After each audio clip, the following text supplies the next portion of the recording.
नमस्कार, मेरा नाम डॉक्टर संदीप गुलेरिया है। मैं इससे पहले अखिल भारतीय आयुर्विज्ञान संस्थान यानी कि all India institute of medical sciences में प्रोफेसर ऑफ सर्जरी था। 2011 में मैंने वीआरएस लेके इंद्रप्रस्थ अपोलो हॉस्पिटल में सीनियर कंसल्टेंट सर्जन की जॉब कर रहा हूं। मैं आदरणीय संत बहादुर चंद वकील साहब जी से 2010 से जुड़ा हुआ हूं। 2010 में जब मैंने इनको पहली बार देखा था तो इनको छाती में कुछ दिक्कतें आई थी और इस दिक्कत के लिए मैंने इनको डॉक्टर रणदीप गुलेरिया जो प्रोफेसर ऑफ मेडिसिन थे अखिल भारतीय आयुर्विज्ञान संस्थान में दिखाया था और वहां इनके छाती की बीमारी के लिए और आंख की बीमारी के लिए इनका इलाज वहीं करवाया था। उसके बाद कई साल गुरुजी ठीक रहे, उनको कोई दिक्कत नहीं हुई। पर लगभग 2020 को ये मेरे अंडर फिर दाखिल हुए जब इनका ब्लड प्रेशर अचानक बहुत कम हो गया और आश्रम से अपोलो हॉस्पिटल इमरजेंसी में लाए गए। उस टाइम इनका पूरा इलाज हमने 10 या 12 दिन अपोलो हॉस्पिटल में दाखिल किया गया और कई जांचें करेगी जिसमें पता लगा कि इनके पेशाब की थैली में भी एक गांठ है और इनके लिवर में बीमारी काफी फैली हुई है और वहां भी गांठें हैं। जब गुरुजी की स्थिति थोड़ी संभली और वो ठीक हुए तो वो अखिल भारतीय आयुर्विज्ञान संस्थान यानी एम्स में फिर चले गए, जहां पे उनका ऑपरेशन डॉक्टर अमलेश सेठ ने पेशाब की थैली की जो गांठ थी वो निकाली। उसमें अनफॉर्चुनेटली पेशाब की थैली का कैंसर निकला। उस टाइम डॉक्टर विनीत आहूजा ने उनके लिवर को संभाला और डॉक्टर अतुल शर्मा जो वहां पे हेड ऑफ मेडिकल ऑन्कोलॉजी थे उन्होंने इनके लिए इनको देखा और इनकी सारी दवाइयों का देखा कि सब इलाज ठीक ठाक चल रहा हो। लगभग 2022 अप्रैल में गुरुजी मेरे अंडर फिर दाखिल हुए थे और इस टाइम पे डिसाइड किया गया डॉक्टर विनीत आहूजा जो उस टाइम ऑल इंडिया इंस्टीट्यूट में थे उनसे बात करके कि पीत की थैली को निकाल के देखा जाए कि इसमें क्या बीमारी है। ये मेरे अंडर अपोलो हॉस्पिटल में फिर दाखिल हुए। मैंने पीत की थैली उस टाइम पे इनका ऑपरेशन किया। ऑपरेशन सफल रहा पर अनफॉर्चुनेटली पीत की थैली में ही कैंसर निकला। तो गुरुजी को इस टाइम पे 2 प्रकार के कैंसर थे, एक पेशाब की थैली का कैंसर था और एक पीत की थैली का कैंसर था जो काफी फैला हुआ था। इसके लिए ये डिसाइड किया गया कि गुरुजी के लिए बेस्ट ऑप्शन टारगेटेड थेरेपी ही रहेगी और क्योंकि डॉक्टर अतुल शर्मा इनको बहुत सालों से देख रहे थे और वो अब मैक्स हॉस्पिटल में थे तो गुरुजी मैक्स हॉस्पिटल में टारगेटेड थेरेपी इनकी शुरू हुई। ये टारगेटेड थेरेपी काफी देर तक चलती रही और लगभग 2000 इसी साल के फरवरी महीने में दाखिल हुए थे गुरु।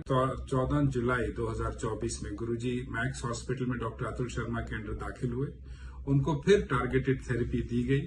अनफॉर्चुनेटली इस बारी गुरुजी की हालत काफी बिगड़ती गई और उस टाइम पे हम जो सारे डॉक्टर इनके साथ एसोसिएटेड थे, doctor Vinod Garg, doctor Vineet Ahuja, doctor Randeep Guleria, doctor Amlesh सेठ और हम रेगुलरली डॉक्टर अतुल शर्मा से और डॉक्टर जया जो इनकी छाती देख रही थी उनसे अपडेट लेते रहे।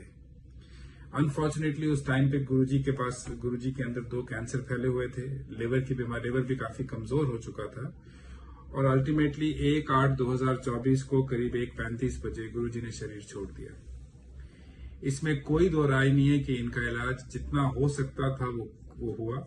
जो बेस्ट ट्रीटमेंट पॉसिबल थी हिंदुस्तान में या मैं तो कहूंगा कहीं भी वो इनको दी गई, पर हमारी जितनी भी कोशिश हुई अनफॉर्चुनेटली ऊपर वाले के सामने किसी की नहीं चलती और गुरुजी 1 अगस्त 2024 को हमको छोड़ के चले गए। नमस्कार, मेरा नाम डॉक्टर अतुल शर्मा है और मैं दिल्ली के मैक्स हॉस्पिटल में मेडिकल ऑन्कोलॉजी डिपार्टमेंट में वाइस चेयरमैन की पोस्ट पे कार्यरत हूँ। मैं आदरणीय गुरुजी को पिछले साल फरवरी 2023 में पहली बार मिला था। तब उनको पित्त की थैली में कुछ परेशानी थी जिसका बाद में ऑपरेशन से पता चला था कि उसमें कैंसर हुआ। वो ऑपरेशन दिल्ली के अपोलो अस्पताल में डॉक्टर संदीप गुलेरिया ने किया था।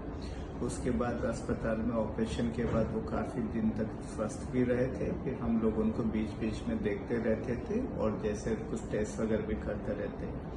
उनकी बायोप्सी का एक टेस्ट जो स्पेशल टेस्ट है जिसको हमने यूनाइटेड स्टेट ऑफ अमेरिका में जांच के लिए भी भेजा था, उससे हमें ये पता चला था कि एक स्पेशल नई दवाई जो है टारगेटेड ट्रीटमेंट वो उनमें जब जरूरत पड़ेगी तो काम की जा सकती है।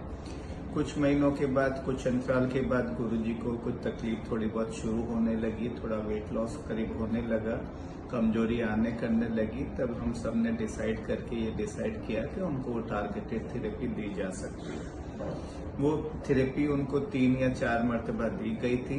पर बहुत ज़्यादा उसकी वजह से थोड़ा सा पेन में आराम हुआ था। तो फिर हम लोग उनको देखते करते रहे, फॉलोअप करते रहते और जो भी सिम्टम्स थे उसको कंट्रोल करते रहते।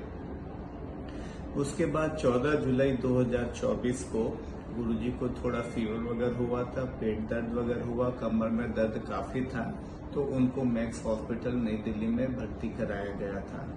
जब हमने जांच वगैरह करी तो हमने पाया कि उनको चेस्ट में थोड़ा इन्फेक्शन भी था, चेस्ट में हल्का सा पानी भी था, थोड़ा पेट में भी पानी था। उसके लिए रेस्पिरेटरी डिपार्टमेंट के विशेषज्ञ, थोड़ा कार्डिक पेन वगैरह भी था, तो हार्ट के स्पेशलिस्ट वगैरह को देख के सबके साथ करके एंटीबायोटिक वगैरह ट्रीटमेंट शुरू कराया गया था। उसके बाद उनको श्वास में तकलीफ थोड़े 1-2 दिन थोड़े से ठीक रहे थे, फिर श्वास में तकलीफ बढ़ने करने लगी, तो उसके बाद उनको आईसीयू में शिफ्ट किया गया था। आईसीयू में शिफ्ट करके इनको पहले 2 दिन तक वो ईस्ट ब्लॉक की आईसीयू में रखा, उसके बाद उनको वेस्ट ब्लॉक की आईसीयू में 20 जुलाई 2024 को भर्ती कराया गया था।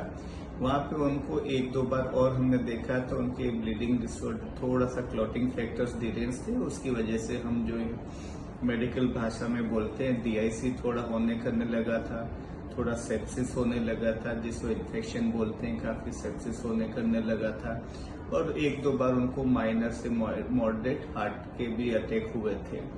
सब कोशिशें जारी थी, सभी विशेषज्ञों ने, आईसीयू के डिपार्टमेंट ने, रेस्पिरेटरी डिपार्टमेंट ने और कार्डियोलॉजी डिपार्टमेंट ने काफी मदद की। हम लोग भी काफी सेवा करते रहे, उनके साथ वाले भी काफी सेवा करते रहे, कोशिश करते रहे। इतना करने के उपरांत भी, सब कुछ करने के बाद भी उनकी हालत में बहुत ज्यादा सुधार नहीं हुआ और 1 अगस्त 2024 को उन्होंने संसार छोड़ दिया। जनाब नमस्कार।